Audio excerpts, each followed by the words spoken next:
નમસ્કાર મિત્રો, આજની આ એમરજન્સી પ્રેસ વાર્તામાં આ બધા પત્રકાર મિત્રોનું સ્વાગત છે. તમે જાણો છો કે જે રીતે ભારતીય જનતા પાર્ટી ગુજરાતમાં એક આતંક, એક ડર, એક ભયનો વાતાવરણ ઊભો કરવાની કોશિશ કરી રહી છે. અને એટલે કરી રહી છે કે એમને 35 વર્ષ જેવી સત્તા ભોગવવાનો સમય છે એમના પાસે. એના પછી વળી 5 વર્ષ લેવા હોય તો કોઈ વિરોધ પક્ષમાં હોવું ન જોઈએ, કોઈ લોકોની અવાજ ઉઠાવવાનો હોવો ન જોઈએ. અને આના સાથે સાથે જે રીતે ગુજરાતમાં એક સમાંતર અર્થવ્યવસ્થા, પેરેલલ ઇકોનોમી, દારૂના ધંધાની, ડ્રગ્સના ધંધાની ગુજરાતમાં ચાલી રહી છે, જેનો ભાગીદાર ભારતીય જનતા પાર્ટીના હોદ્દેદાર અને ઉપરના નેતાઓથી લઈને નીચે બધા એના કાર્યકર્તાઓ છે. અને એનો રિકવરી એજન્ટ રીતે પોલીસ વિભાગ અને બીજા વિભાગો આપકાર એ બધા કામ કરી રહ્યા છે, જેના કારણે મોટે પાયે નાના અને ગરીબ વસ્તી છે જે 2 નંબરના નકલી દારૂ પીને બરબાદ થઈ રહ્યા છે. નકલી દારૂ એટલે ઝેર. આજ યુવાન બહેનો વિધવા થઈ રહી છે, ઘરોમાં કમાવાના જતા રહ્યા છે, ઘરોમાં ઝઘડા થાય છે અને સોશિયલ વ્યવસ્થા, સામાજિક વ્યવસ્થા ખરાબ થઈ રહી છે. એવા સમયમાં આમ આદમી પાર્ટીના લડાયક નેતા અને પૂર્વ કચ્છના પ્રમુખ ડોક્ટર કાયનાતબેન આથા જે રીતે આખો આંદોલનને લઈને અને લોકોનો ન્યાય અપાવવા માટે, દારૂનો અડ્ડાઓ બંધ કરવા માટે, નશામુક્ત કચ્છ બનાવવા માટે કામ કરી રહ્યા છે, ત્યારે ભારતીય જનતા પાર્ટીના પેટમાં તેલ રેડાયો, પાણી રેડાયો, ઝેર રેડાયો, જે કયો એ. કેમ કે આવકના સ્ત્રોત બંધ થવા માંડ્યા, કે મોટે પાયે 2 નંબરની આવક, જેનાથી ભારતીય જનતા પાર્ટી ગુંડાઓ લુખાઓને સાચવે છે અને ભારતીય જનતા પાર્ટી ખોટા કામ ચાલે છે અને ખોટા આયોજનો ચાલે છે. ધારાસભ્યોને ખરીદવા, કાર્યકર્તાઓ ખરીદવા પૈસા ત્યાંથી, દારૂ અડ્ડાઓથી આવે છે. જ્યારે બંધ કરવાની પરિસ્થિતિ ઊભી થઈ ત્યારે ભારતીય જનતા પાર્ટીએ આયોજનબદ્ધ કાવતરું કર્યું. હવે તમને બેકગ્રાઉન્ડ કેસનો સમજાવું. ડોક્ટર કાયનાતબેન ઘણા સમયથી નશામુક્ત કચ્છ બનાવવા માટે મહેનત કરી રહ્યા હતા. એના ભાગરૂપે આધોઈમાં પહેલા એક રેડ પાડી હતી, પોલીસ સ્ટેશનમાં જઈને બધો માલ મુદ્દો આપ્યો હતો, પોલીસે કોઈ કાર્યવાહી કરી નહીં. એના પછી અહીંયા કને તારીખ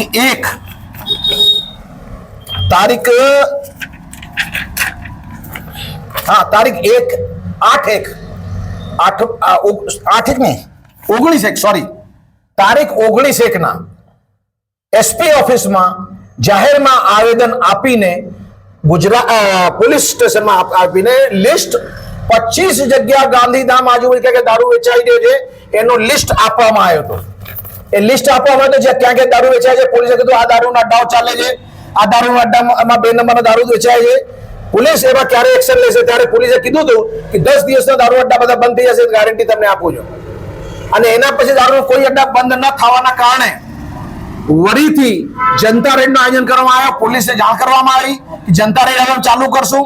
અને એ જનતા રેડ કરવા ગયા અમારા કાર્યકર્તા નેતાઓ મળીને, ત્યારે પરિસ્થિતિ એવી થઈ કે જનતા રેડમાં ત્યાં કને દારૂ ધંધા કરતા માણસ હતો, એ ભાગી ગયો. દારૂના ફોટોગ્રાફ, વિડીયો બધા ઓનલાઈન અવેલેબલ છે અને તમને જોશો તો એની કોપી પણ અમે આપી શકશું. એ આખો આયોજન રેડ થયો ત્યારથી એમને પોલીસને જાણ કરી. પોલીસની ગાડી આવી, પોલીસે આવીને બધો માલ મુદ્દો જપ્ત કર્યો. પોલીસે એફઆઈઆર કરી કે ન કરી બાબત હજુ કોઈને ખબર નથી, પણ પોલીસે કાર્યવાહી કરવાની જવાન આપી અમને. પણ એના પછી ભારતીય જનતા પાર્ટી હોદ્દેદારો અને પોલીસે મળી આયોજન કર્યું. ક્યાં રીતે આ બેનને રોકાય, ક્યાં રીતે કચ્છને નશામુક્ત બનવાનો જે આંદોલન ચાલ્યું છે એને સફળ ન થવા દેવામાં આવે. કે જો કચ્છ નશામુક્ત થશે તો 2 નંબરના આવક જે પોલીસની ને ભાજપના લોકોની છે એ બંધ થઈ જશે. એટલે એનાથી બચવા માટે, નશામુક્ત આંદોલનને ખારી પાડવા માટે, બંધ કરવા માટે એક કાવતરું ઘડ્યું. અને આના પછી 2 દિવસ પછી એક આર્ટિફિશિયલ કેસ, નકલી કેસ એટ્રોસિટીનો બનાવવામાં આવ્યો. અને કેસમાં બનાવવા પછી એમને એરેસ્ટ કરવામાં આવ્યો. ખાલી એ આયોજનમાં અમારા ડોક્ટર કાયનાત આથા અંસારી અને સાથે દિગુભા પણ હતા. એ 2 ઉપર એનો કેસ કરવામાં આવ્યો. અને અમાનવીય વ્યવહાર સાથે આમ ગળામાં હાથ નાખીને દિગુભાને ઘરથી કાઢીને, તો પોલીસ સરકાર તો ખેંચીને ધસડીને લઈ ગયા. એને ચપ્પલ પહેરવાનો સમય ના આપ્યો. ડોક્ટર કાયનાત અંસારીના ઘરે અત્યારે કીધું હાલો જવાબ આપો, મને કપડા ચેન્જ કરવા દો. તો કપડા ચેન્જ કરવા નાઇટ ડ્રેસમાં જ એમને લઈ આવ્યા.